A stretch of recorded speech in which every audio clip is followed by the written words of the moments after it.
Hey guys, how are we today? I'm so glad to see you all. Hey Music City Mom, how are you? And Vanessa, good to see you, Nature Rocks. Erin was in here earlier and Miss W, and I think they had, I know that Erin had something to do with her school today, and Miss W said that she had some conference calls, so it was really nice of them to stop by. How are you guys? I um I couldn't deal with not having a countdown and having the elevator music, so I had to change it up today. We'll see how it goes. I know it's really busy and a lot, but I am busy and a lot, so I think that it suits me. But so today, you guys, I still want to let me figure out how to. It's different still. We still have, remember last week we spoke about missing Tamaya Jones.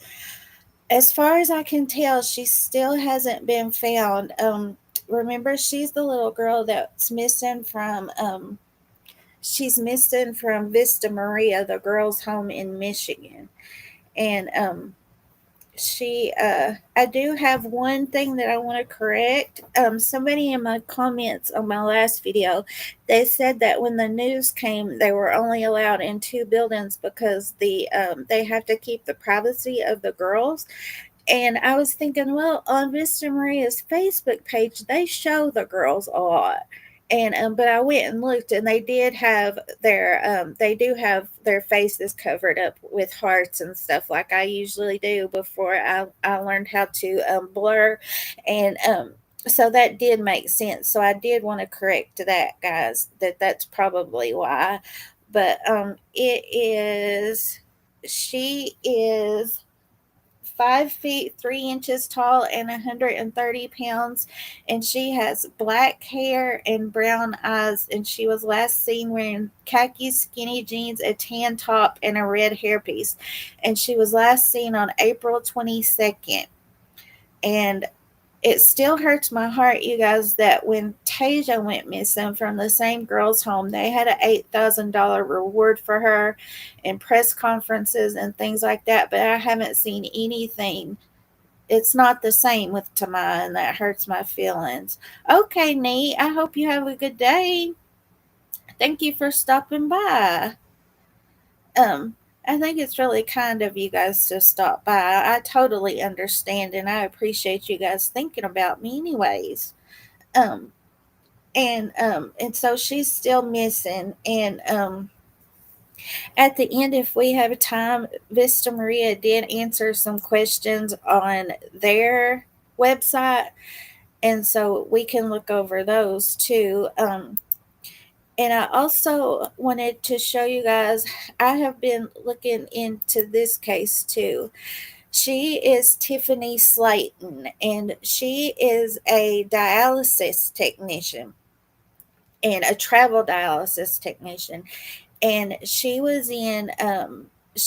is originally from Georgia, but her last contract was in Oregon, and she had decided to take they call it a workaway contract. And so before it was kind of an in between time, and she was going to go back to medical school. Hey Wolfie, how are you? It's good to see you. And so she had decided to take this bucket list trip, right? Before she went back and started medical school. And so she was on, let me show you guys just a little bit about her. Her parents did an interview, and I have everything already, but today, since it makes 3 months for Emily, since her remains were found, I wanted to speak about her today. But I wanted to tell you guys a little bit about Tiffany too. And you guys, there is a travel nurse missing. She's from Kentucky, and but she was last seen in Utah. And so I put in a FOIA to get the police in Utah had they had a, let me come back and get you guys. I found where I'm going now. She had called them and they had spoken to her, and I seen a part of the body cam on the news, but I wanted to get all of it for us so that we could look at it ourselves and so I could put, the most information out about her. But the police sent me back a message and they were asking me why I needed it. Hey Nicole, how are you? It's good to see you. And so I told them why I needed it, and so hopefully they send me that. Um, and so, because there's not a whole lot about her, but so this is Tiffany, and she's absolutely beautiful, you guys. She's 27 years old. Let me pull up my notes about her. She's 27 years old and she's 5'10" and weighs 125 pounds. So she's tall. I thought this was a good picture of her. She's tall and skinny. And this is a good picture of her. And then also, this one shows her side profile. I thought that one was good. Absolutely beautiful. And this is one without makeup and stuff. I don't think she wears a whole lot anyways, but I really liked that picture of her. Natural beauty she is. And she is an award-winning archerist, you guys. I think that's how you would say it. I'm not really sure, but she was really good. She is really good at archery. And so this is her bike, and it's an electric bike. Let me see if I can zoom us in. And this is what she was last seen riding. And she has a tent. This is her tent. And she was last seen around in the Shaver Lake area, um, near Old Cressman's General Store in the Shaver Lake, Huntington Lake area in California. And it's the Fresno County Sheriff's Office that you need to contact if you have any idea about if you've seen her. And I wanted to show you guys this short video that I think that I recorded it for us. This was on the 8th. She was last seen on the 20th on a video, and then I think that her parents talked to her by text on the 24th. But this video was way before that. It was the 8th, but it kind of gives you an idea of what she looks like. So I wanted to show us that. It doesn't have any sound, but see, that's her bicycle with that pull behind. They said people have said that they've talked to her and stuff, and she's, just giving them what she's doing, what she's up to, and things like that. But no contact, nothing on video, no text or anything since April the 24th. And her parents say that that's not like her at all whatsoever. Hey, Erin, good to see you. Um, and they said she does know how to take care of herself, but is not like her at all not to check in with them. So I just wanted to mention that, you guys, before we get started. So today, what brings us here is Emily, right? It's been over a month since we last spoke about her, and she's still, the perpetrator or perpetrators have still not been captured. And remember, it's another group home situation. She went out the window of her group home on January 27th. And on February 14th, her remains were found in Globe, Arizona. And guys, the whole live is going to be a trigger warning, because we're going to have to talk about what Emily went through leading up to her murder. And it's bad, you guys. It's really, really bad.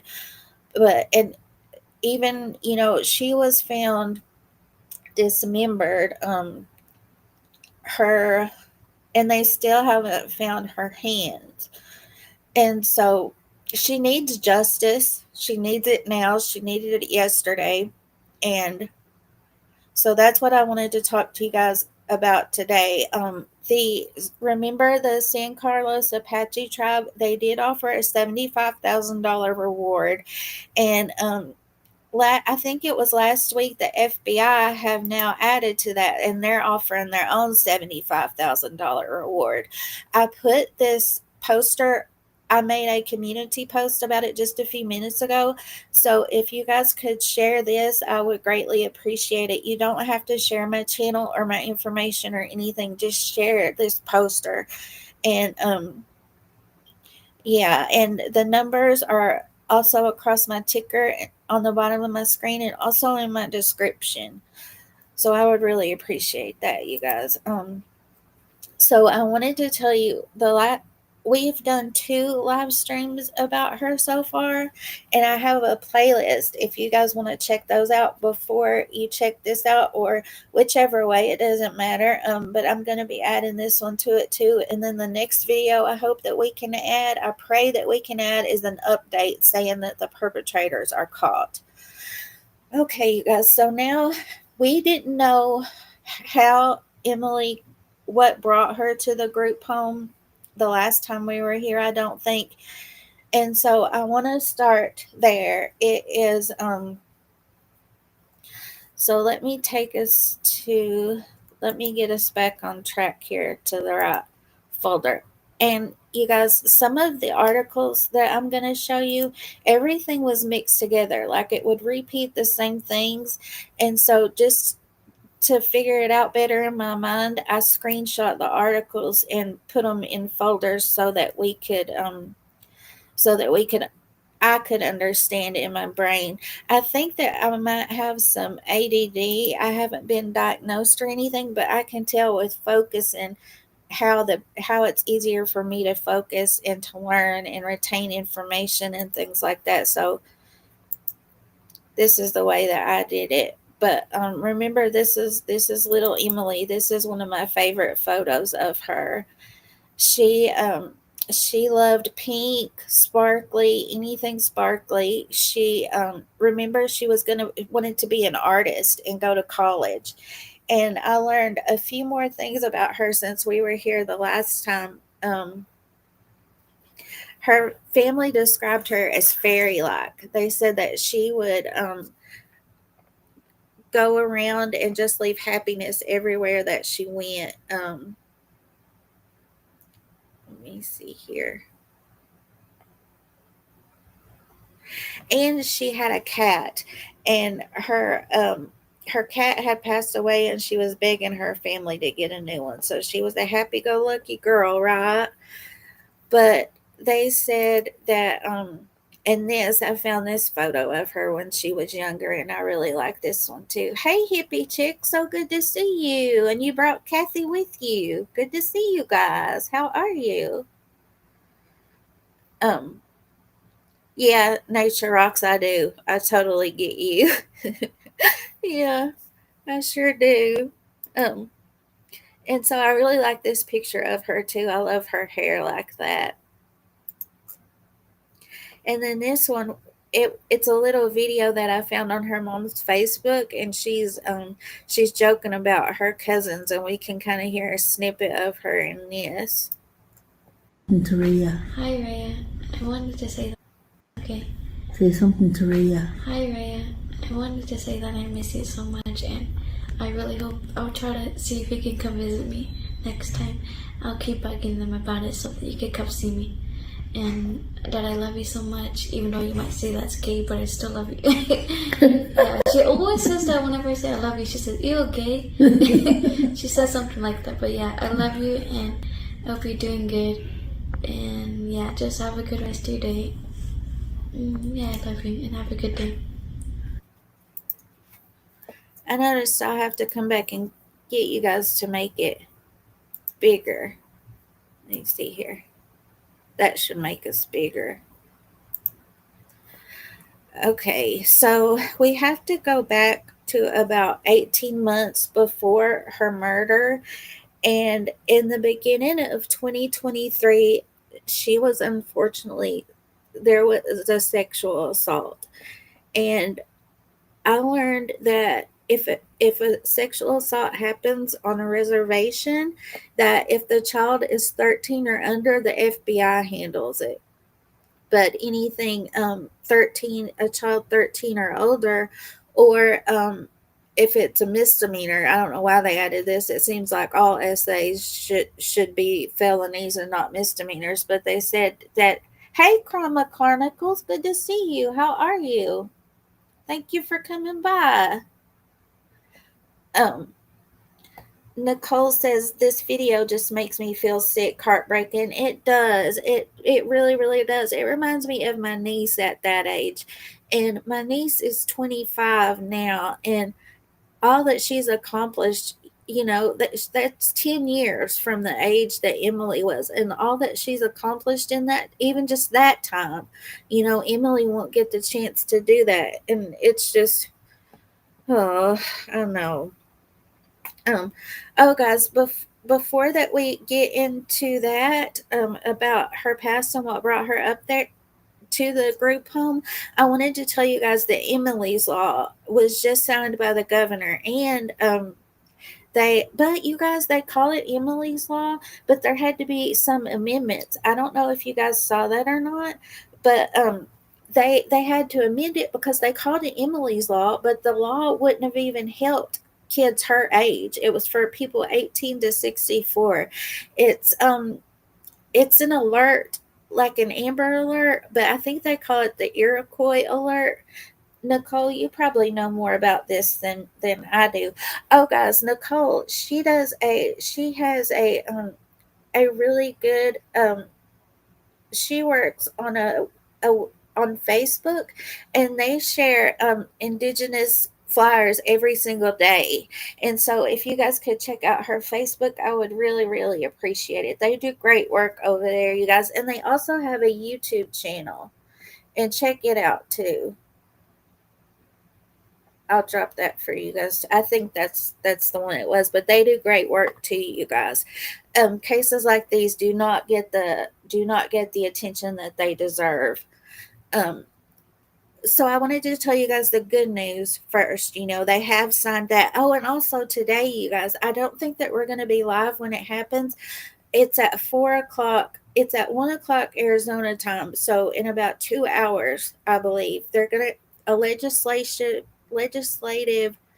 They're having some, guys. Just let me just break it down how I know. I don't know anything about this, but they're having some kind of meeting in the legislature to talk about how they can help girls like Emily or children like Emily. And they're going to be live streaming it. And I found the link, and it's in about an hour and a half. So I'll drop that for you guys before we end so that you guys can check it out. I'm really praying that they can do some good in that today. So first I wanted to show you guys this video, and it tells a little bit more.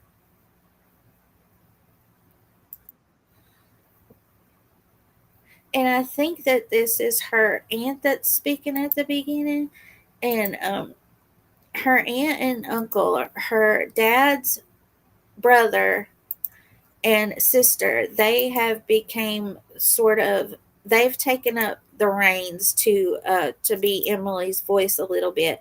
And her aunt even tried to adopt her. I found out, you guys, a little bit before she passed away, maybe about a year and a half before she passed away. And I'm going to tell you guys about that too. Really means a lot. Emily's name will not be forgotten. Emily Pike's aunt learning the news that a bill named after her niece has been officially signed by the Arizona governor. It's a really big deal, and I am very happy about it. Emily was 14 when she was reported missing from her Mesa group home in January 2025. Weeks later, she was found killed about 20 miles northeast of Globe in Gila County. Emily's going to be a big help to a lot of people out there. Yeah. And that, again, her name is just going to go into history. This is going to be there forever. Emily's Law, or House Bill 2281, means here in Arizona a turquoise alert, similar to an Amber Alert we established. I'm glad that whoever noticed that it wouldn't have included kids her age. I'm so glad they fixed that, you guys, and added that amendment. Hey, Brett, how are you? Good to see you. for missing Indigenous people. Basically, turquoise holds, it's like it holds a rich spiritual meaning in the Native American culture. Often it's associated with protection, it's healing, connection to the spiritual world, all of which reflects the name and the color of Emily's Law. The San Carlos Apache teen's mom telling me in a message Tuesday that her daughter is changing the world, hopeful this will help save others. Then my scarf is a red scarf, which represents our missing, murdered, and Indigenous people. Alicia Manuel founded a nonprofit helping Indigenous children who are placed in foster care. She and others have supported and advocated for this bill. We see missing alerts and flyers. I see them every day. We can only get better is if we work together as a system. And so I feel like it's going to be monumental. This all happening on the eve of a legislative hearing at the Capitol, focusing on Emily's case and They're talking about that, guys. What I was just telling you guys about. They're going to talk about that now for a second. group home protocols. A newly posted agenda says there will be presentations made by numerous people and agencies, including the Department of Child Safety, the group home where Emily was living, and the Gila County Sheriff's Office. ABC 15 will be at the hearing Wednesday afternoon. There's a $150,000 reward in Emily's case. We reached out to the Sheriff's Office for any updates but did not hear back. For Arizona Tonight, I'm Ashley Holden.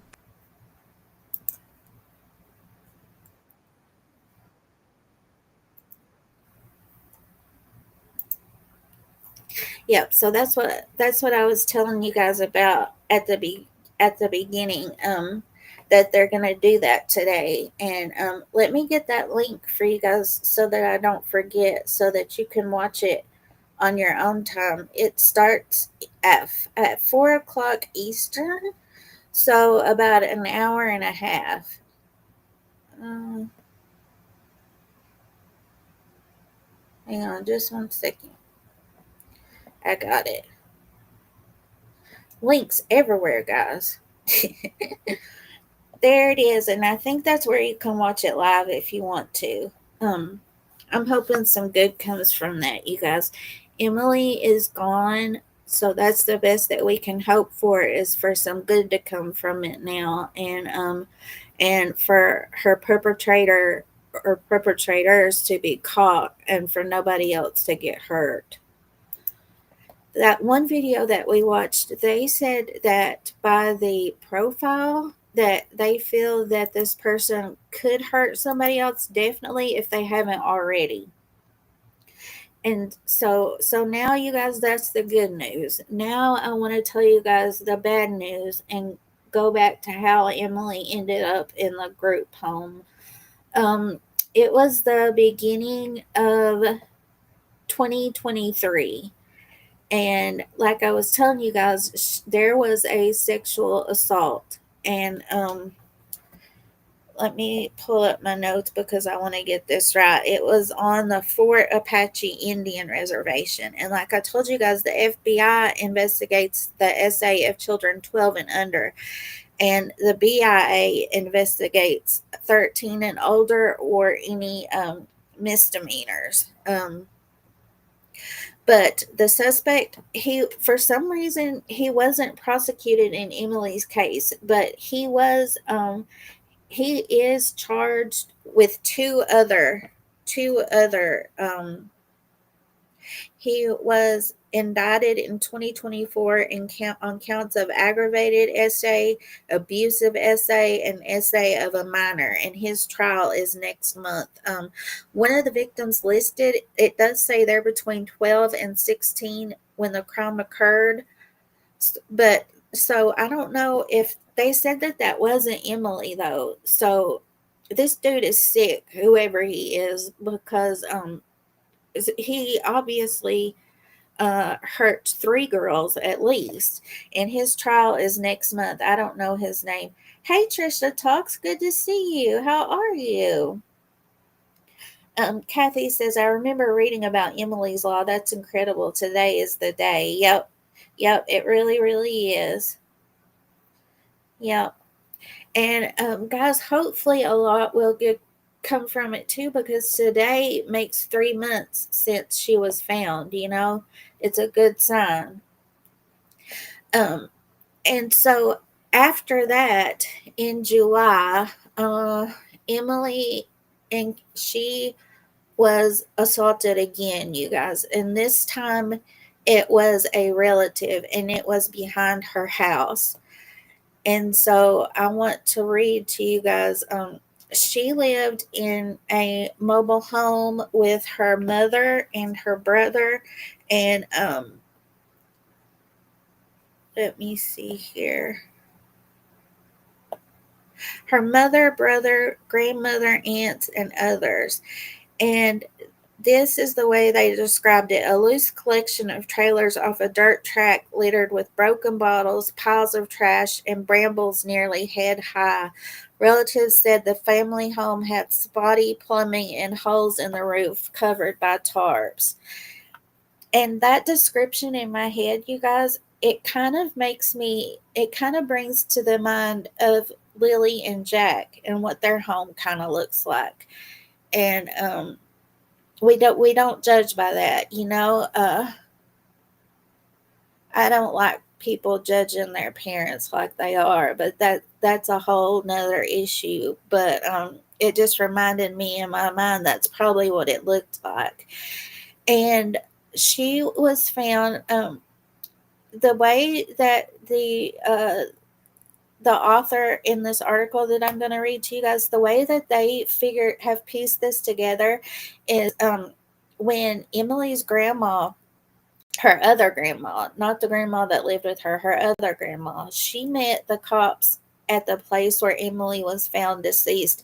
And this is the first time that she ever heard about what happened to her daughter. To her granddaughter. She thought that Emily was in the group home because unfortunately her mom and her dad suffered substance abuse issues. And she thought that Emily was in care because of that, but it wasn't. They put her in care after this second essay in July of 2023. And it said that her dad, Jensen, had been in and out of prison, and he was in prison at this time for, let me find his charges that I wrote down. I didn't want to get them wrong.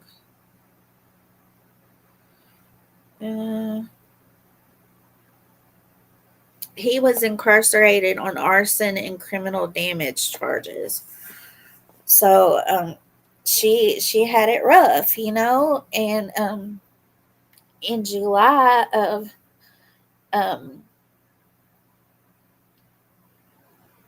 Nature Rock said homes are so easy to lose control of if you don't have the money to fix it. Yeah, exactly.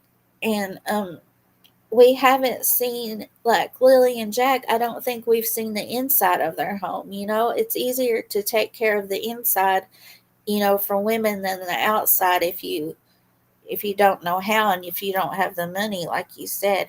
Hey, Grateful, good to see you. Well, thank you for coming. Kathy, yeah, she really, really did. Hey, Deadeye Danny, how are you? Exactly. Justice for Emily. Absolutely. And so there was a 911 call in July of 2023 behind her house. And like I told you guys, law enforcement was telling her grandma Agatha about this on the side of the road. And they said that Emily was found, like I told you guys, trigger warning because this is bad. I'm going to talk about it a little bit. And she had been assaulted by a family member. And so now I want to read to you guys the article that tells us a little bit more about it. Also, you guys, so after we were here the last time, the tribe sent a letter wanting the group home looked into, right? Well, after it came out that Emily was assaulted, they're passing the buck to each other, you guys. And Emily's family, her uncle Allred, who has been doing a lot of the talking, he says that if she hadn't been to the group home in the first place, then he doesn't think she would have lost her life. And so let's see here. So this is the Arizona Republic, and they're talking about Emily's troubled life 18 months before her death. And it says, let's see here. The Gila County Sheriff's Office, Mesa Police Department. So Gila is where her remains were found, and Mesa Police. Mesa is where the group home was and where she disappeared from. And it says, in San Carlos Apache Police Department confirmed aspects of the homicide investigation, the SA and Emily's suicide and runaway attempts. Also, you guys, after the SA, she had some attempts, and I'll tell you guys about those too. Um, it says the owner of a group home discussed the psychological damage Emily had to live with and why she was so determined to return home. Like the tribe's top leaders, tribal officials directly involved in Emily's SA case were also silent. Tribal social services caseworkers who removed Emily from her home referred questions to tribal lawyers. They ignored interview requests. The tribal prosecutor who decided not to charge Emily's alleged assailant did not return phone messages. Yeah, that's another thing. So remember I told you the FBI investigated the first essay. Well, this one they sent Fish and Game. It wasn't the tribal police department, it was Fish and Game for some reason. And they arrested the family member. Let me come back and make it bigger for you guys. I keep forgetting to do that. There we go. They did arrest him, but they didn't end up charging him. And I'll tell you what they're saying about this too. Let's see here. A spokesperson for the San Carlos Apache Police Department said the agency did not investigate Emily's 2023 assault, and any questions about it should go to Game and Fish Department. Why Game and Fish? That department's director didn't respond. So nobody has responded. An emergency call in the summer of 2023 sent authorities to a hill behind Emily's house. Officers from the Game and Fish responded and discovered the traumatized girl. One of the investigators found her on the hill with no shirt, Emily's grandmother, Agatha Key, said. Some of Emily's relatives said they were convinced she was the one who called 911 reporting her own assault. Key said everything she knew about what happened to her granddaughter came from a Game and Fish official who gave her a rundown of the investigation. The informal briefing took place in February at the site where Emily's body was found in a pair of trash bags. So she's hearing about this the first time on the side of the road, you guys. Hey, Carl Ferguson, good to see you. How are you? Yeah, she is. Okay, well, thank you. Thank you for coming. It's good to see all you guys.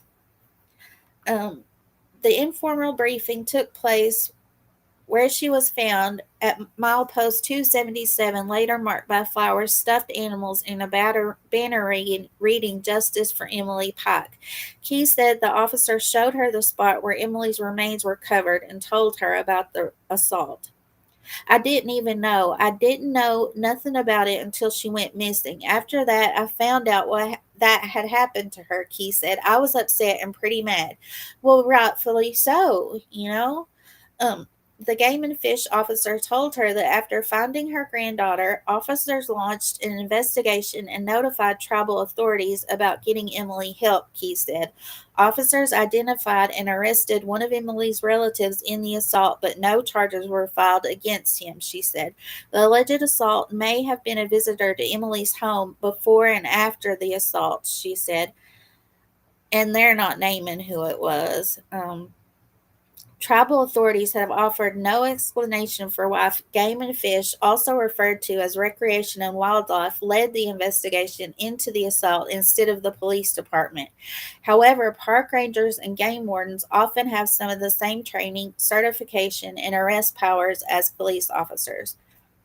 So they're trying to contact this guy, and he's not talking to them. Prosecutors did not file charges against the person arrested. The Game and Fish report was declined, Lieutenant James Lottie said, adding he had no details on why. Lottie said the task force reviewed the report and looked at the person who was arrested in Emily's assault. He said investigators have not identified any suspects or persons of interest in her death. that to you guys. So if she was assaulted, they really need to look into this guy, because it's untelling. They definitely are suspects, in my opinion. Oh, guys, also on Crime Online, this is the only place I'd seen it though. They said that the Gila County Sheriff's Office had 10 leads they were looking into, but no suspects yet. So they named that number 10. Hey, Julianne, good to see you. How are you? So let's see here. Emily's family said they were owed answers about how the SA case fell through, especially since the assault precipitated all that followed. Investigation wise, I think everything was done right, Allred said. It's just that I don't know for what reason the prosecutor didn't want to file charges. It says the person identified in the assault was released from custody after a couple of days. Tribal Social Services took custody of Emily, removed her from the reservation, and placed her into a series of group homes where later her contact with relatives was monitored and restricted. Allred, like other members of Emily's extended family, said he didn't learn about the assault until after Emily's body was found. He and Key said they had assumed Emily's removal was connected to her mother's addiction issues and her father's incarceration, no sexual violence. You know, she was just a young girl. Who could do that to her? She went through a lot, Key said. That's what I think every day, you know. She went through a lot. After that, she went to the youth home, and then she got killed. So that's what brought her to the youth home, you guys. Now I want to tell you guys about, I do have a video of, I'll tell you guys after this what they're saying, why that they didn't end up pressing charges. I'll show you guys a video of what her family is saying about that. Sorry guys, it is some reading today. And I know it gets kind of blah, but sometimes we have to read it exactly. I usually try to memorize everything and tell it to you guys, but some things I like to read directly so I get it right.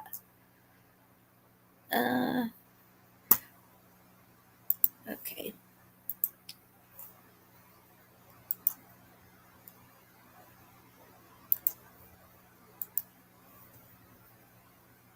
From members of Emily Pike's family who say justice for the teen fell through the cracks long before her murder.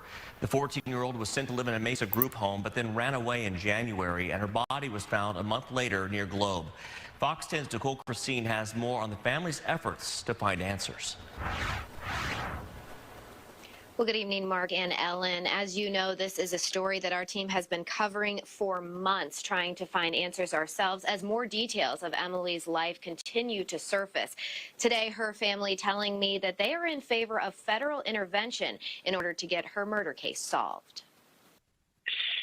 She would still be here today if she was not sent to the group home. Emily Pike's family says the sweet, loving girl they knew from birth faced demons in the last years of her life they want to bring to light. One of those was a reported sexual assault on the San Carlos Apache Reservation. No charges were ever filed, and her paternal aunts and uncle wonder how things could have been different. Guys, they say a lot of places report on the one that happened in July that they didn't press charges on, but I haven't heard a whole lot about the one that occurred before that the FBI investigated.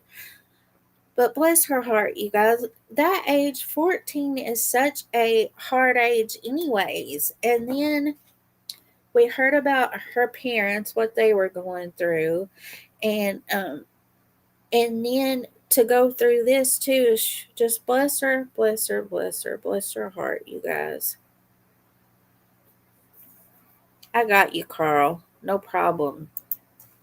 If someone was held responsible. Would she have been sent to a group home if this individual had been charged and did some time?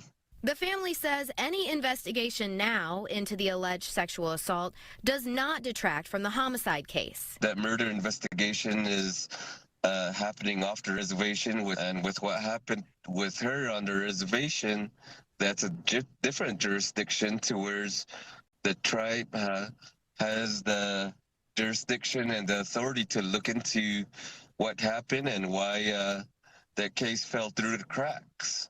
Emily's aunts, who both live out of state, say they were trying to take Emily in for years. We wanted to have her.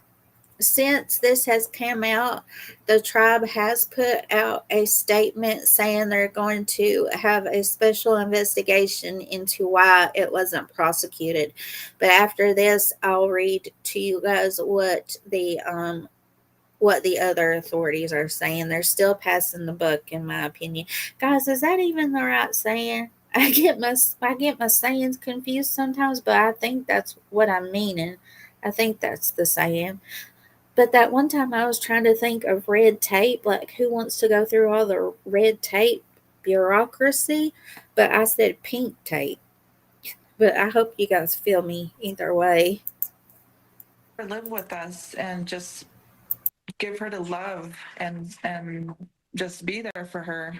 I just wanted her. I just couldn't imagine what it was like or what it is like to be in a group home.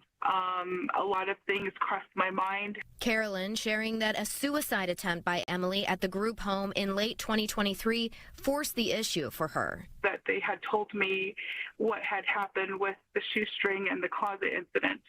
And that just broke my heart. And immediately it's like, okay, can she just come with us? Can we just take her in? The family now questioning. Yeah, guys, when she was first admitted to the group home, the Sacred Journey, it in the intake notes it did say that she had scars where she had tried to harm herself before she even went in. And then on let me see here, the November 8th of 2023, that's the one they were just speaking about. It says around 10 a.m. in a master bedroom closet. Trigger warning again, you guys. A staff member found her with a shoestring around her neck and it was tied to a doorknob. And an officer asked Emily if she was hurt. She said yes while pointing to her neck. She stated that her left wrist hurt and showed him several cuts, an officer wrote in the redacted report. She was sent to the hospital. And her Aunt Caroline here is talking about after that, she's talking about, so that was on November 8th of 2023, and she went into the hospital. After she got out of the hospital around Thanksgiving, her aunt took her on a family trip to Colorado. They were going to adopt her and let her live with them, but an incident occurred out there, and I think it changed their mind, and I'll tell you guys about that too. Why they've received no updates in Emily's murder case. I'd feel more comfortable if the federal, the FBI had taking lead on this case. I believe with their resources and the manpower they have, you never know. You know, they may be or could have been further along in this case. Justice now twofold as the family hopes for answers not only in her death, but in the reported assault. A silent prayer is always said because I do want that person to be caught. And I do, we want justice from before and after in any way that she was hurt. In the Gila County Sheriff's Office. Oh, I liked what her aunt just said. She said justice for before and after. Absolutely right. Justice for the sexual assaults and justice for her murder. She's absolutely right. Is telling me that they don't have any additional information about the reported sexual assault as they were not the lead agency on that case, sharing an update on the murder investigation, saying that they do not have any persons of interest or suspects at this time, but they are continuing to follow leads. Now, we did get a response within the last hour from the San Carlos Apache Tribe. They pointed us to a statement that has been shared online saying that they are going to launch an internal investigation into these sexual assault allegations from 2023. We'll continue to follow an update on all of these investigations surrounding Emily Pike. Reporting live tonight, Nicole Christine, Fox 10 News. We're hearing from members of Emily Pike's.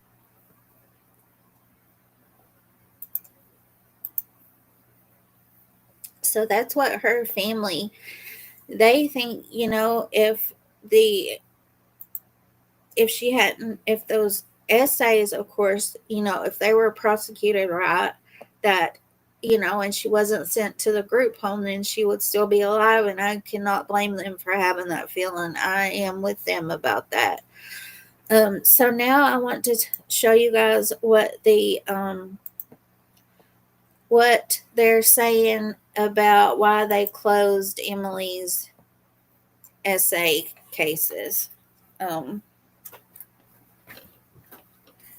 have to come back and make it bigger for you guys because,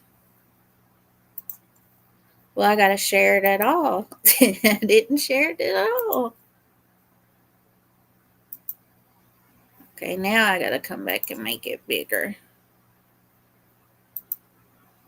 There we go. And it's some more reading, but this is the only way that I could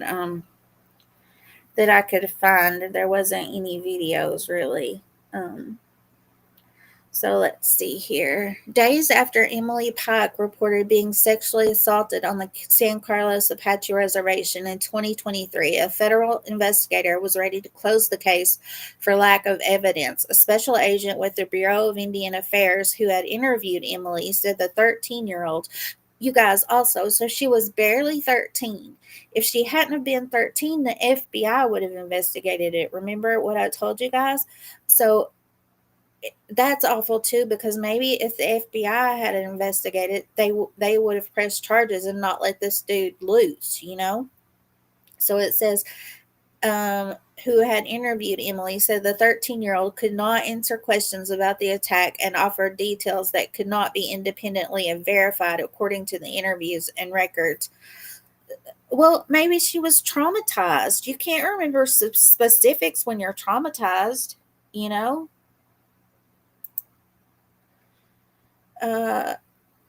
Emily was unable to provide specific dates and times of when such offenses actually occurred, Special Agent Jose Verdugo wrote in a July 19, 2023 incident report. The case lacked physical evidence and or corroborating information. Verdugo said he spoke with the U.S. Attorney's Office regarding the information and concluded the case would not be suitable for federal prosecution. But federal prosecutors maintain no federal or tribal law enforcement agency submitted a case for a review of charges, a required step before a prosecution is declined. So federal prosecutors are saying that tribal law enforcement didn't even submit a case for a review of charges. So this is another time the balls dropped. Another time. Passing the buck and dropping the balls around here. The Arizona U.S. Attorney's Office told the Republic it has no record of receiving paperwork or phone calls suggesting any agency tried to make a case in Emily's sexual assault, even after the tribal authorities briefly arrested a suspect in 2023. We never received a submission, U.S. Attorney's Office spokesperson Esther Wine said there was no written declaration. The tribe has faced scrutiny over its handling of the essay report, which occurred 18 months before Emily ran away from a Mesa group home. Her dismembered body was discovered off Highway 60 on Valentine's Day, 90 days ago, guys. On April 15th, investigation by the Republic found the tribe's Game and Fish Department, not the San Carlos Apache Police Department, was the lead agency in the case, and tribal prosecutors released the suspect who was not charged. The essay and its aftermath helped to explain Emily's dramatic behavioral shift. She went from a soft-spoken and smiling artist to a withdrawn, self-destructive teen who attempted self-harm on multiple occasions, even after the tribal social services department removed her from her home in Peridot. I'm not sure. Hippie chick. Do you say this Peridot or Peridot? Heather Bratt says most people try to block traumas out, making it harder to remember exact times and dates. Absolutely. And they said that her interview was done at one of those places where I know that we've seen it on videos where they have, where they have like teddy bears and it's a couch and it's not as formal as an interrogation room at the police department. So they said they even did all that, but that's their tale, and I kind of sit on mine. I'm not too for sure. Yeah, but let's see here. Tribal leaders promised an independent review to find out why the alleged assailant wasn't charged and why the tribe's specialized law enforcement officers were excluded from the investigation. Oh, specialized law enforcement officers were excluded. That part didn't hit me earlier. A Bureau of Indian Affairs spokesperson told the Republic on April 30th the SA was closed administratively because of insufficient evidence. However, it can be reopened if additional information or evidence is provided. Well, that'd be awful hard now. Barnett maintained the BIA conducted a full investigation into Emily's essay report, including arranging a specialized forensic interview at a child advocacy center.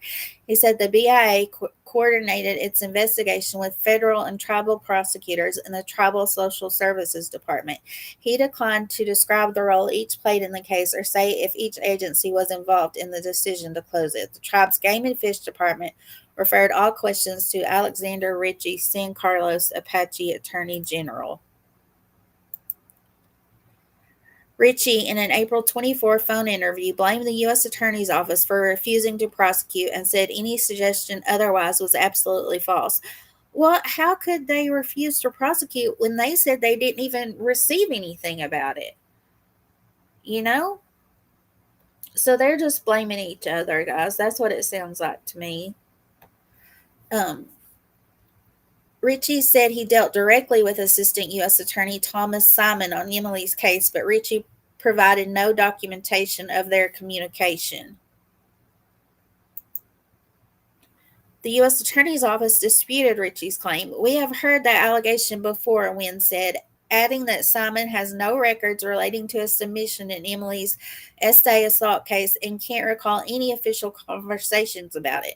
Even if a federal prosecutor received a call from a law enforcement official, it wouldn't be enough, Wynn said. The U.S. Attorney's Office requires all cases to be submitted in writing before a charging decision is made.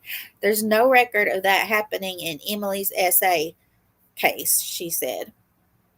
I hope they're looking into this really, really good, you guys, and I hope this is majorly against the law if one of them is caught lying like this. I hope they look into it big time. Miss W, how are you? It's so good to see you. BTW, Carl said that I'm not as Southern as he was led to believe. Oh. Okay, let's see here.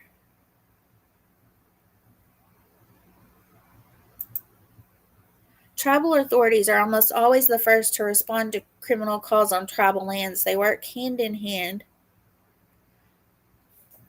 I think I might have got this one. We already know about all that.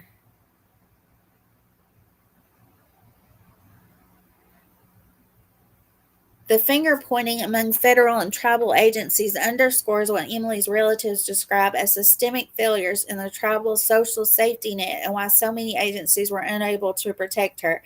Everyone let that girl down, Emily's uncle, R.Ed Pike Jr., said. The system failed her in all aspects. A lot of people failed her. And we already read about that. That was about her essay. So that was about her. The essay occurred at the beginning of 2023. Then this next one was in July of 2023. Then in August, she was sent to the group home. And then November 8th, that's when they found her in the closet, with the shoestring. Bless her. I even hate even talking about this stuff, you guys. But we need to know. We need to hear about it. We need to get angry sometimes so that things can be done, so changes can be made, you know? Um, and so then her family, her Aunt Caroline that we've heard from before in different videos, they come and decide to take Emily to Colorado. And now I want to read to you guys what happened in Colorado. And it shows how upset and traumatized this baby really was, you guys.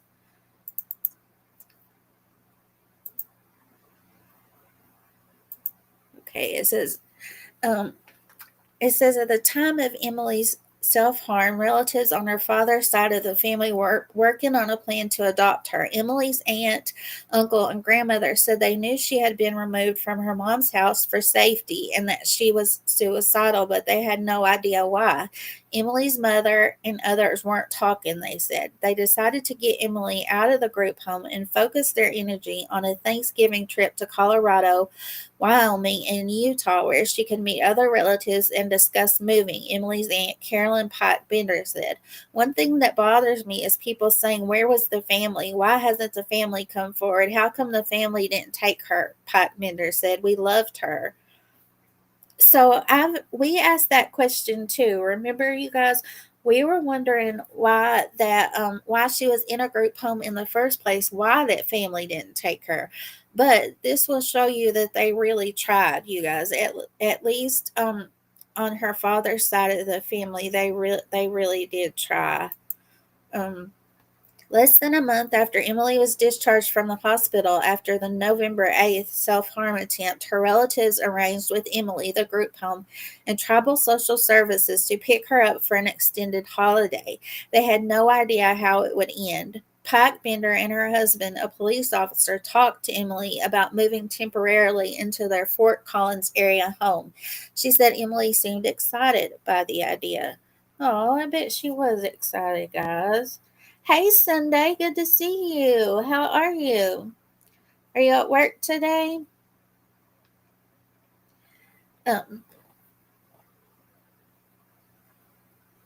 Emily's behavior on the trip was mildly alarming. She would get quiet, and if somebody told her she could not do something, she would sometimes cry as if she had been yelled at, Pike Bender said. But she also seemed to enjoy shopping trips and getting to know her younger cousins.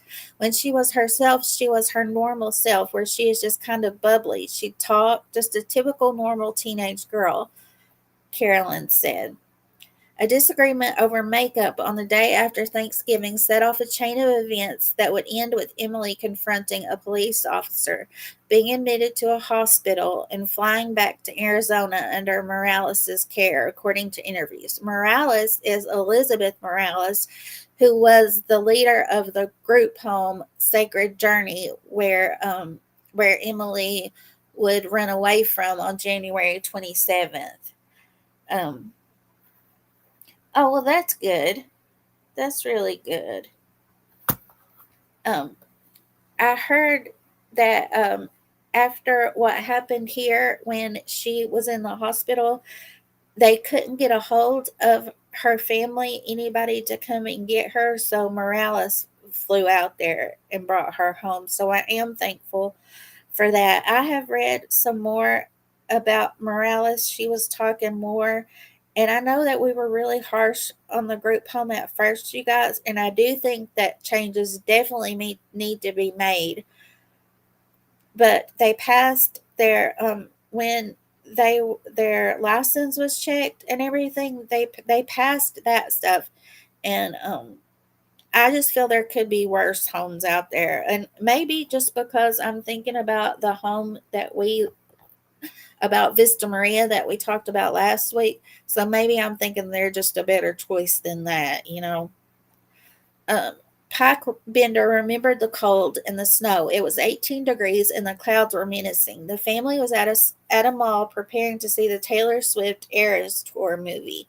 Pike Bender said Emily wanted to buy cosmetics but was told to wait. Emily bolted outside.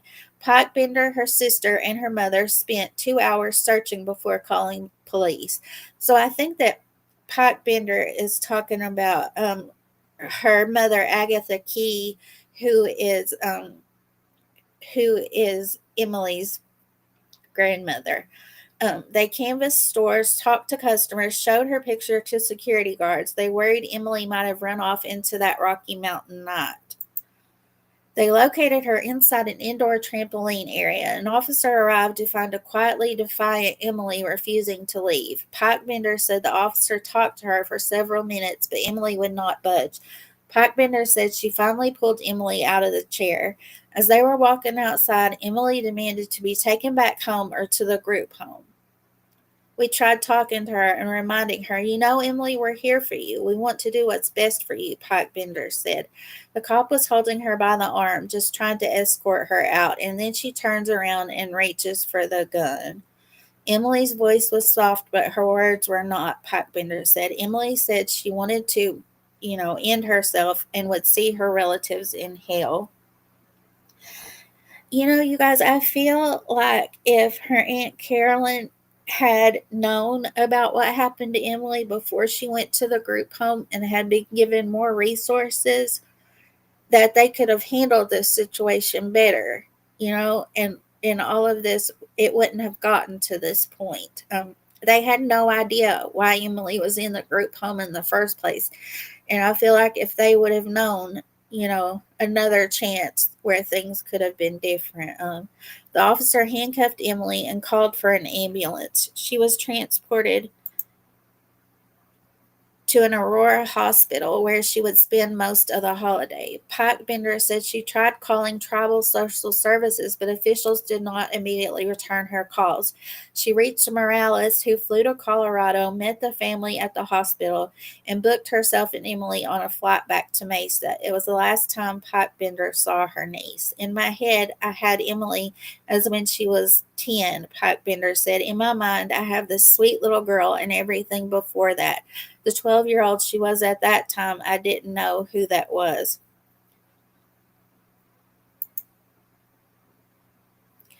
And it said Emily spent the next year in a secure behavioral health facility. She returned to the Mesa group home about a month before she ran away for the last time. Morales said she noticed a change in Emily. The radiant smile had returned, along with the personality that wanted to paint the world pink and decorate it with sparkles. Oh, we can relate to that, huh? I know many girls like that. I know, Brat. I know. So let's see here.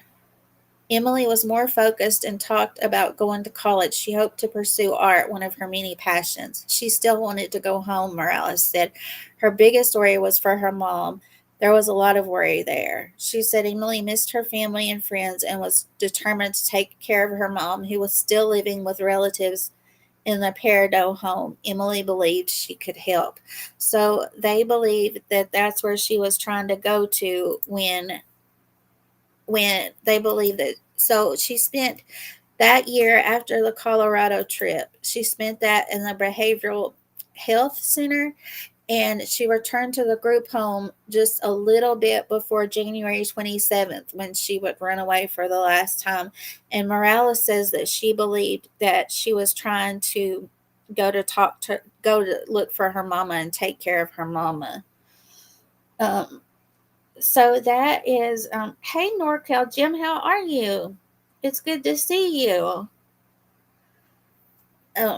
So the law and crime kind of put everything together that I've told you guys about so far. I wanted to give you the background and the longer, so that you would know exactly what they're talking about here. But I figured that we could watch some of this too, and then I'll let you guys go. But here is the link if you want to watch it too.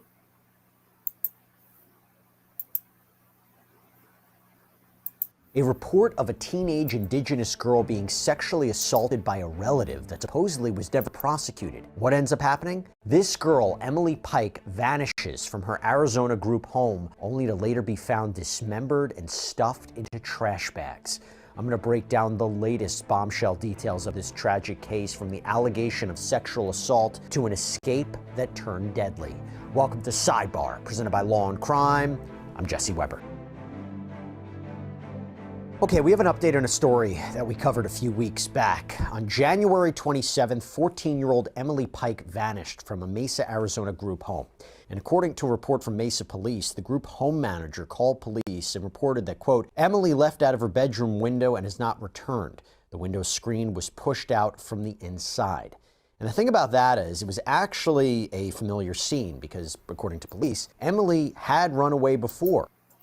Yeah, she had actually ran away 3 times, you guys, 3 times. And then before the last time, when she was murdered. But it was all in 2023 from when she first arrived at the group home until that Colorado trip. And I always wondered why she hadn't ran away in 2024 or where she was in 2024. But now we know she was in, I think it was like a lockdown facility for behavioral health. So that's where she was. But the first time that she ran away with another little girl.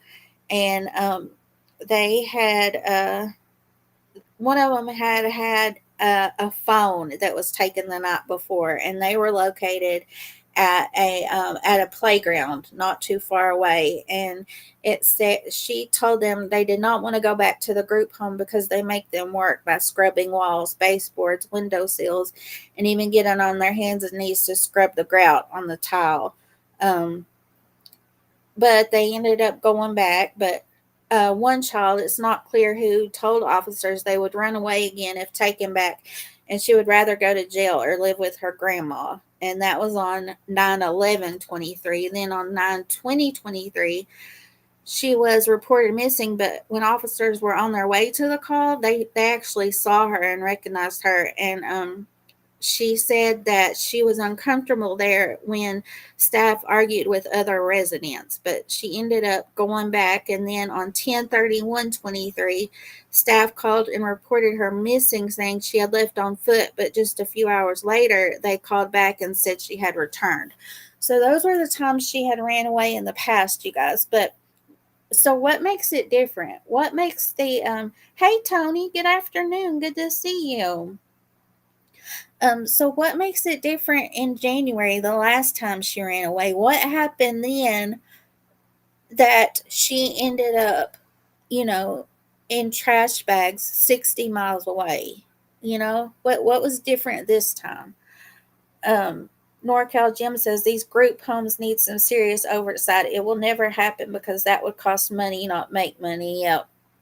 That's exactly right. Today, they're having a legislative meeting in less than an hour in the Arizona legislature. So I'm really, really hoping that they can figure out something there. But, it's like last week we talked about Vista Maria in Michigan. And so, that's not going to affect whatever they figure out in Arizona, isn't going to affect what they do in Michigan. So, some federal things need to happen, in my opinion.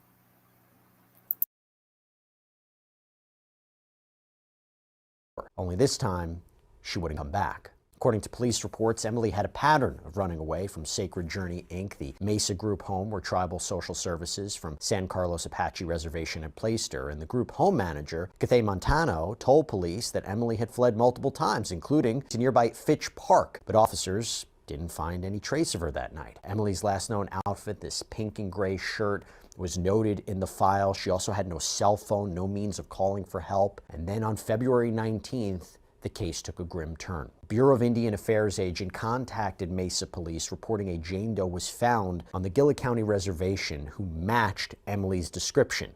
And the agent requested contact with homicide detectives. And it turns out he just said February 19th.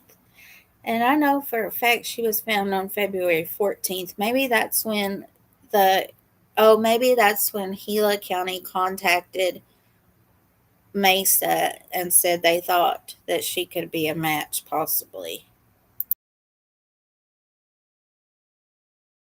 Hikers had stumbled upon something absolutely horrific. Trash bags with what appeared to be human remains inside. Authorities later confirmed that this dismembered body was in fact Emily. The report states she was positively identified by Gila County Sheriff's Office as a homicide victim. And by the way, this is not only a horrible, horrible case, but it also further highlights this epidemic of missing and murdered Indigenous women. And there are a lot of troubling gaps in this investigation, too. For one, according to police reports, a social worker disclosed Emily was on medication for, quote, behavioral issues. Didn't provide any further information. Two, an anonymous tip came in claiming that Emily was with her mother on the reservation, but a tribal case manager confirmed that Emily wasn't there. Three, a statewide missing person bulletin wasn't issued until 4 days after she disappeared. And as investigators dug deeper, there was something else that was particularly troubling and disturbing, something that we're going to get into here today. And that is that apparently Emily had been failed long before her death. At least that's what an argument is being made right now. Emily's story doesn't begin with her disappearance. It apparently now begins with an alleged sexual assault in 2023 when she was just 13 years old. So before we go any further, I want to bring on a couple special guests, people who know this case backwards and forwards. Two gentlemen, Justin Shepard, known online as Justin the Nick of Crime. You can check out his wildly popular YouTube channel, as well as a reporter for the Arizona Republic who has been all over this case, Robert Anglin. Gentlemen, thank you so much for coming on. Really appreciate you taking the time. Robert, I'm going to start with you. Before we get into the allegation of sexual assault, through your reporting, what are the biggest gaps you're seeing, whether it's in announcing Emily was missing, the investigation into her death, maybe ignoring warning signs, generally speaking? What we found is that the group home was actually operating fairly successfully and following most of the requirements. There weren't holes at the group home. In terms of gaps in the investigation, it's really how Emily was failed for years by virtually everyone who. I can tell that this guy, it seems like he's made up his mind that the group home didn't do anything wrong. I just wanted to point that out. In his opinion, I feel like he kind of takes up for them a little bit. Came in contact with her at the tribal level. There just wasn't any oversight, and she was forgotten in the system. Family didn't know what was happening to her. Her friends didn't know what was happening to her. They knew she'd been removed from the house, her own home on the San Carlos Apache Reservation, but that's as much as they knew. And what she was going through was a spiral. The last 18 months of her life were a horror show. Any idea, Robert, why it took, 4 days for a statewide bulletin? We're wondering what the coordination was between Mesa PD and tribal authorities. What was going on here? Guys, he just said the last 18 months before her death were a horror show.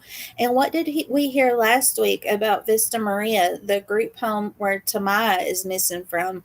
They also said that the former employee was the one that said that place was a horror show. So that kind of hit me. That's a coincidence, kind of, huh? Because she was a runaway, because she had a history of runaway, there isn't a requirement for an Amber Alert to go out.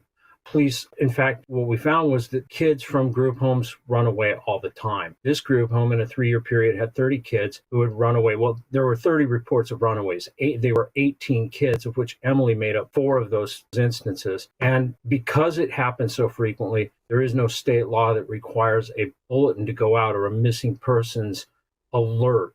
She was reported missing. Police began investigating, but that's as far as it went. So look, I think it's pretty fair to say that our content shows how important personal safety is, right? And I think that is especially true when it comes to protecting your online privacy, because you would be shocked at how much of your personal information is out there, like your address, online privacy, but have to remove you from their database if you haven't completed. So I highly recommend Sidebar for 60% off. Spotlight on what happened to Emily. No, the contrary. In fact, the only pushback has come from the tribe itself, and tribal leaders still will not talk about what happened there. Initially, tribal leaders really tried to point a finger of blame at the group home. They called for increased scrutiny. They called for a state investigation into regulations of group homes. But they did all that in the vacuum without explaining what Emily had gone through in the past 18 months. And it raises a larger question. And Justin, I'm going to bring you in. We talked about this previously because I said this. It highlights this epidemic of missing, murdered Indigenous women. And one of the reasons you and I had spoke, you were the one who told me about this case, because it didn't reach the national stage. And that's the question I have. Why do you think this is a story that is not getting the national attention that it deserves? Well, I don't really know the answer to that. You know, it's one of those things that whenever you see somebody who has maybe a darker complexion and it just is what it is, people scroll by that. You know, social media right now is one of the biggest ways that news spreads. You know, for example, you know, a major event occurs, I post a video, and within an hour, maybe less depending on the event, you know, it's at hundreds of thousands of views.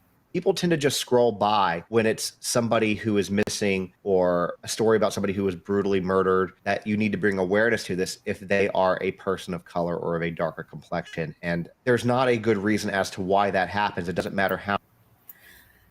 I was talking to somebody the other day, you guys, and I said, I don't look for people of color cases to cover. I look for cases that aren't getting the awareness they deserve, and it happens that it's a lot of people of color cases.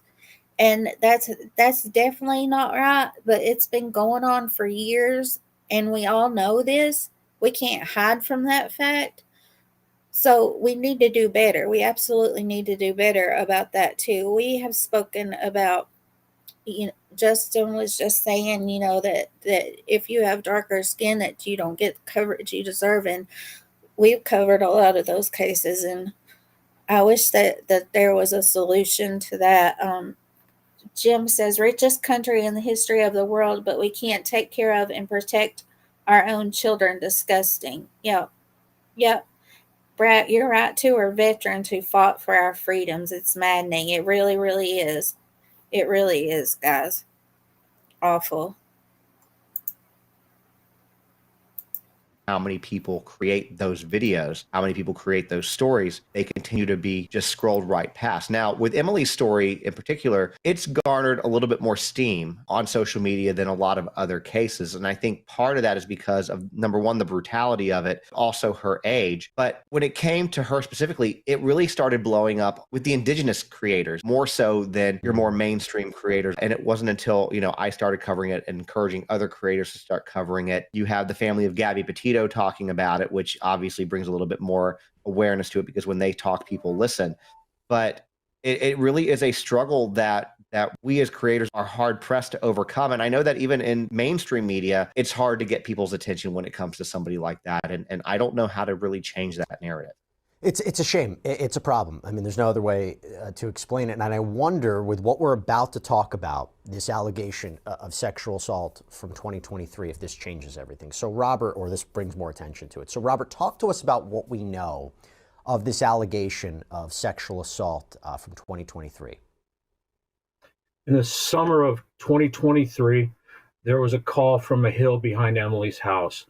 Her relatives believe she made the call, and authorities found her in the aftermath of a sexual assault without a shirt on. Her relatives say she was battered. She was able to identify her attacker as a relative, someone who lived at her house and had come and gone from her house. But the responding agency was not police. The responding agency was not tribal police. It was tribal game and fish. That's not who you would typically expect to respond to a sexual assault 911 call, but that's what happened here, and they became the lead investigating agency. And as you can imagine, the case spiraled downward from there. Why? Why were they the agency that was overseeing this? Why did tribal police not get involved in this? Is there a jurisdictional issue of some kind? No, but it's a good question and one we can't get answered. And this alleged assailant, Any idea what transpired, who this was, why they were never charged? We've identified the suspect, but we're not naming him.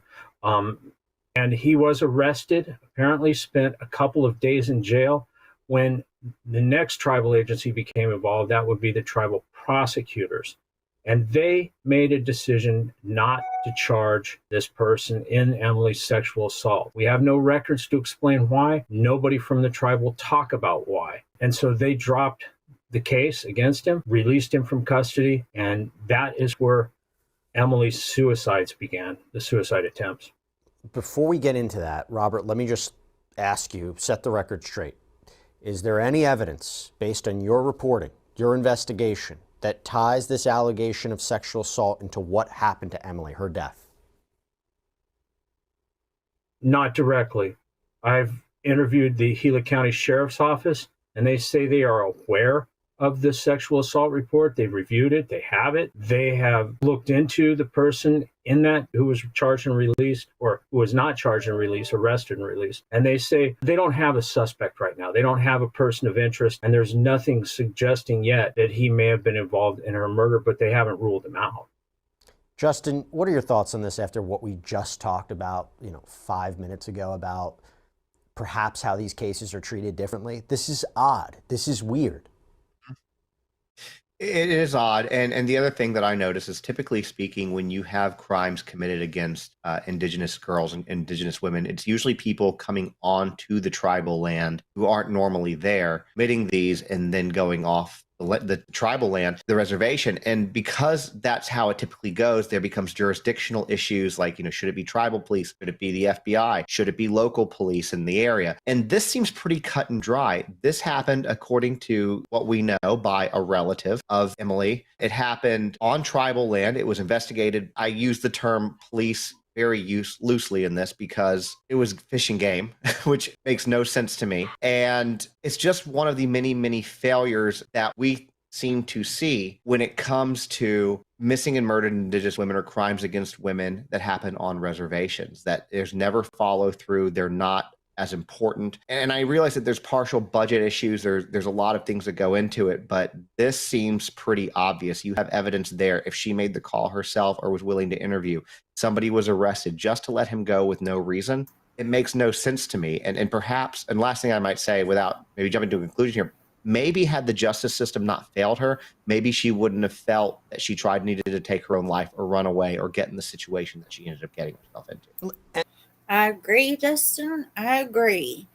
I wanted to tell you guys, too, that the last thing that I heard about the Gila County Sheriff's Office, they were saying that they were going to focus on where her remains were found, who brought her there. I don't know why they said that specifically, but that's what they said, and that's what I remember. I'm going to see what else I can find, too. Hopefully they upped the FBI up there. They offered their reward on the 7th. So we all know money talks. So hopefully that brings some answers soon. And let me just couple that, Justin, with something that you said to me in our last broadcast that I want you to reiterate. In the cases that are actually solved, because a lot of these go unsolved, but in the ones that are actually investigated, there's an arrest, there's a prosecution, is it typically, and again, I'm not making assertions about what happened here to Emily, but is it typically committed by somebody who knows the victim, or is it completely random?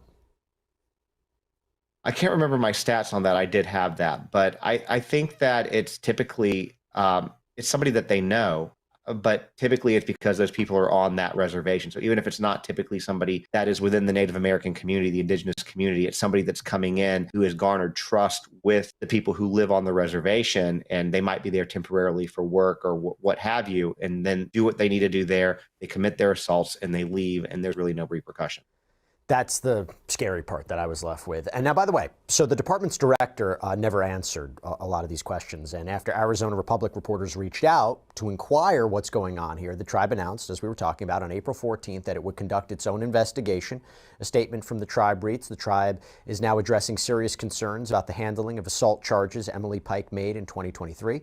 Questions have arisen regarding why the alleged assailant was not prosecuted and why the tribe's police and specialized law enforcement officers were excluded from the investigation. But Robert, you brought something up, that this had a big effect on Emily, right? It did. And before we even go there, I agree wholeheartedly. I mean, the axiom of homicide is that most people know they're killers, but there's a lot of circumstances about where her body was found that takes us back to the reservation. She was found off Highway 60 north of Globe, the 2 trash bags, which is about, as a crow flies, 20 miles from the reservation and about 100 miles from her group home. The group home owner has talked to me and said she really wanted to get back home. So taking that into consideration, it appears she may have gotten close or may have even gotten back to the reservation, and then she was disposed of off the Highway 60. Guys, how sad is it that after all that she had been through, and well, if Morales is telling the truth from the group home, she said she was getting back to herself and happy again, and then for this to happen, it makes me really sad, guys. Which is, I've been to the site. It does not appear to be a random site that somebody just drove by and picked it for no reason. The other staggering thing about the body, if dismemberment isn't enough, her arms and hands cannot be found. Yeah, and we talked about that. These are, and unfortunately, in a lot of cases, we see those are, elements to identify somebody. So you wonder if that, fingerprints, things like that. But Robert, I mean, this is from the reporting. Emily was once a bright, artistic girl, dreamed of college. But after this alleged assault in 2023, her life took a turn, right? She became different, right, Robert? She did, drastically different. And even before she got to, she was taken and moved to the group home, removed from her mother's custody. Her father's in prison. They're split. The mother has addiction issues, according to relatives. So they removed her from that home for her safety and put her in a group home in August of the Sacred Journey that you mentioned. Even before she got there, she had a history of self-harm and suicide attempts. She had tried to hang herself. She was cutting her wrists. And that behavior continued dramatically along with the runaways. From there, she became sullen, withdrawn. She was very quiet, soft-spoken, but she had this defiance about her. So if you told her to do something she didn't want to do, she would cry, she would resist. And that wasn't the way relatives who knew her remembered her. And Justin, she hated that group home. I mean, based upon the reports, right? She had a difficult time there. I mean, I don't think anybody really wants to be in a group home, but yeah, she ran away 4 times, what we know of. And we know that particular home, has had 30 runaway events that have been reported. And I mean, again, we don't know what's going on in that home, but at the same time, what kid wants to be there? If you're in a situation that you've been put in a group home, whatever's going on in your life is not good. And especially when you're at a very vulnerable age, it can look even worse. And Robert, my understanding is Emily's relatives told the Arizona Republic they didn't know about this assault.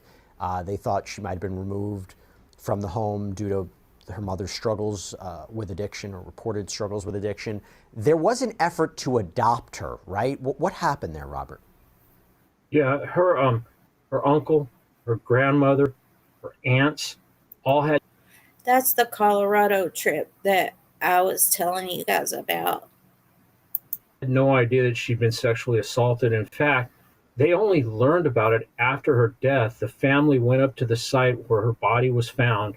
They were sitting on the side of the road when a game and fish officer apparently drove up and told her he was the one who investigated. I think that the rest of it is just parts that I had told you guys about before. I want to catch Nicole's comment before it disappeared, and it reminded me of this photo. I got this off her mama Steph's Facebook, and I think that she said that Emily was about 11 years old here. And let me make this bigger for you guys. And remember, we were talking we said that why is she over all the other kids are looking at the camera and kind of huddled up here together, but why is Emily over here by herself? And this is what I was thinking. Nicole, she has they have done interviews with a lot of indigenous families, and she says, unfortunately, indigenous families are often very private as well, probably conditioned over time to not speak up because their voice doesn't matter, so they stay quiet. We've run into that many times with families of cases we cover. One or two people eventually decides it's not okay and stands up for justice. Otherwise, they just kind of accept it. I hate that so much for them. And I've always thought, you guys, that this is maybe why Emily is over here by herself, that these when I showed you guys this picture before, we didn't know about the essay then. Well, the essays then. But now we know that it at least happened when she was 12, because the FBI investigated the first one of 13 and under. So she at least had it. And I would say that that wasn't the first time. So I'm thinking that that baby was going through that in this picture too, you guys. Bless her heart. Okay, Nicole, I hope you have a good day with the BB. Bless her. Give her a hug for us. So yeah, guys, so that's I think that that's all that I wanted to tell you guys. Today marked 3 months, and so I wanted to make sure, and we did 2 lives about Emily, but we didn't discuss all this stuff, and so I wanted to, so that we could discuss it together. I know all of this has been known for a while, but I also wanted us to discuss it so that we could have it here to you guys. And I wanted to please don't forget that on my community tab I left her flyer, so if you guys could share that and help me pray that she gets justice ASAP, I would greatly appreciate it. And the help numbers are on the bottom of my screen and also in my description. So now, guys, we get to, I won't leave you guys with, on a bad note. So I want to tell you guys about something good that happened a few weeks ago. It was in, let me get to the right folder. It was on the 14th, and this little boy named Bowden. They live on a farm and it was also in Arizona. And his dad was working outside, and he was in there. He has a younger sibling, and his mama, she said that he said that he's 2 years old, and he said that he wanted to go outside.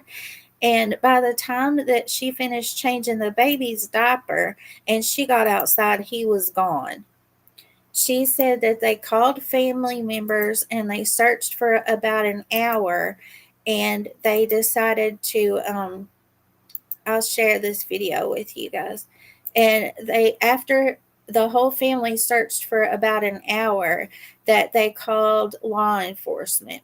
They searched all night long. She said they stayed up all night long, hoping that they would bring their baby home, Well, the next day, about 16 hours later, and about 7 miles away, a dog named Buford, who patrolled about a mile out from his owner's ranch, he said that his owner said that he was getting ready to leave, and here comes Buford with this 2-year-old. He had brought him home. He'd found him and brought him home. And so I wanted to show this to you guys. It's really cute. So thank goodness that this little 2-year-old traveled 7 miles, you guys. God sent that dog to rescue my son. Remarkable story. A 2-year-old boy in northern Arizona lost in the wilderness for close to 24 hours until a rancher's dog jumped in to save him. That dog was out patrolling earlier this week when he found that little boy and actually led him to safety. I know, we're all in disbelief over this story. It's so incredible. 12 News journalist Chase Golightly spoke exclusively with the little boy's family about the incredible rescue. Take a look. Worst he got, and it's not even deep, just a scuff, basically. Yeah. Oh, yeah. And you said that a rock gave that to you? Despite the scratches from Bowden's terrifying adventure just a few days ago. But you're feeling okay now? Rob. Yeah? And you got some chocolate?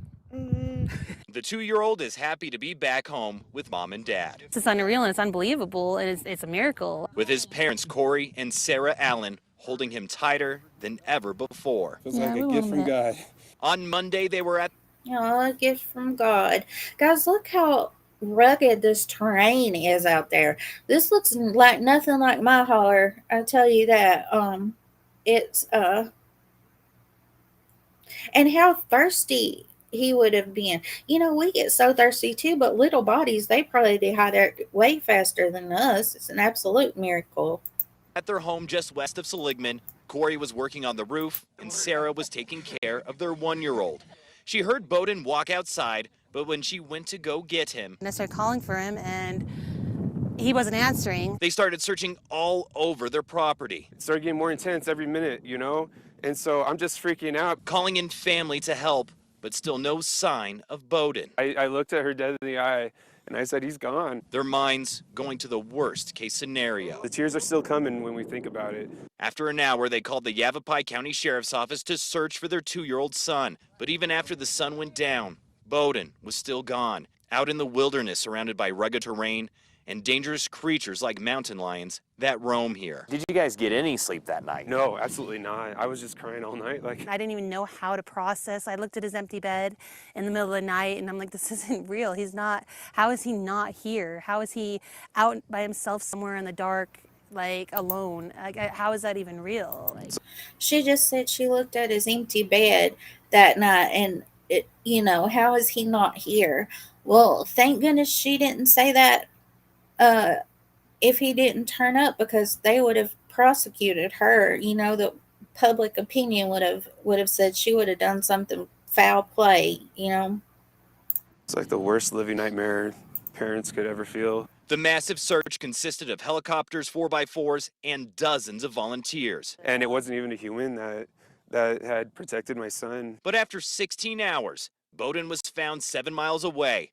The hero who rescued him was this guy, Buford, who belongs to Scotty Dunton, who says Buford found Bowden sleeping under a tree and then guided him safely back to his ranch. I feel like God sent that dog to rescue my son.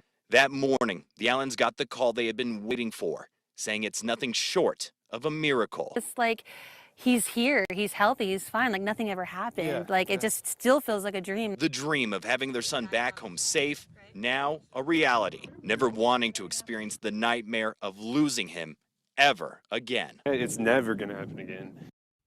Oh my goodness. Chase joining me now live in studio. Okay, amazing getting to talk to them exclusively after something so traumatic. So we appreciate Corey and Sarah opening up to you.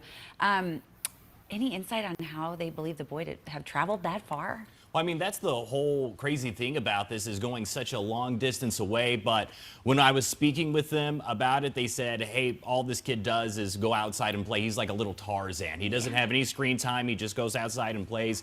And they were also saying that in that community, it's so remote. So you have a lot of people that go hunting and do tracking. And they said that they were able to actually find his footprints 3 miles out, a mile out from where those homes were. But I mean, it's just a miracle that he didn't run into any crazy wildlife out there, or there. You're exactly right, Vanessa. But they did say that they found his footprints a mile or two out. But that terrain is different than in Canada. I'd say it's more like the holler, and the ground is, there's a lot of wet ground. So maybe, well, I don't know. It seems like you would see footprints in that better. I don't know, but yeah, it just kind of angers me that that some parents are given grace by the public, and some parents are, and I feel like that hopefully the investigators don't do that too and get tunnel vision, and not look at where it couldn't be the parents. You know what I'm saying? We can't always assume. is rugged terrain and that he was able to just come home with a few scratches. And what's wild is when you say like a hunter spotted his little tiny 2.5-year-old footprints, they also saw other prints out there as well. They did. They said about a half-mile away from Bowden's footprints, they saw some mountain lion footprints out there. So, I mean, he was really close to just some really dangerous situations. Again, it's just a miracle he's okay. And I had asked, like, you know, is that their only baby? No, they've got 5 kids, 15 to 1 years old. I mean, what did they say they plan to do? Obviously, keeping a closer eye, sure, but... Yeah, I mean, that's really what they're going to do is just, they said they're going to keep a closer eye on him. And when we were doing this interview, I mean, this kid had so much energy. He was running around, and anytime he would try to run off, Dad was right after him. Sure. Well, I love that everybody is okay. Buford is amazing, and I know you might have a follow-up story for us in the coming weeks. Yes, so apparently there's going to be a reunion with Scotty Dutton, that rancher, and Buford. The family's all going to get together, and we were invited out for that reunion, so that'll be in the next couple of days. Wonderful. Chase, thank you so much. We appreciate it. Oh, that will be awesome. I'll have to look for that for us, guys. I love stories like this, and that's, you know, I feel like I don't say that I cover any case, you know, because I'm not an investigative journalist and I don't interview people, or, you know, usually I don't. I've had one person, Allison, that I've spoken to, but, you know, I don't say that I quote unquote cover cases. But when we do speak about cases, I think that we can't always think the worst. You know, our job is to bring awareness, and I just feel like that we can't always think doom and gloom, or it doesn't do us any good. You all feel me?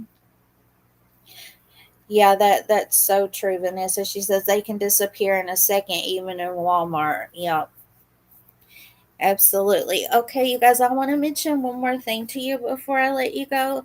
Trista has been helping me. I'm going to drop her channel too.